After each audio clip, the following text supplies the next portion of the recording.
किती विचार करशील? डोक्याला थोडा आराम दे. थांब आणि आज फक्त माझं ऐक. तुझं हे सतत विचार करणं मला स्पष्ट दिसतंय. झोपताना हजारो प्रश्न डोक्यात सुरू असतात. उद्या काय होईल, तसं का घडलं. स्वतःच्याच विचारांच्या जाळ्यात तू असं अडकलायस की आता तुलाच गुदमरल्यासारखं वाटतंय. शरीर थांबलेलं असतं, पण तुझा मेंदू रात्रंदिवस धावतोय. आणि वेड्या, ज्या गोष्टींवर तुझं नियंत्रणच नाही त्यांचा विचार करून काय मिळणार.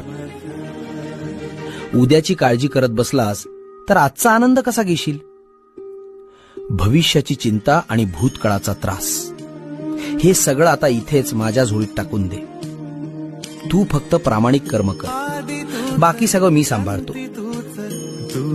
आता एक दीर्घ श्वास घे आणि सगळी चिंता सोड.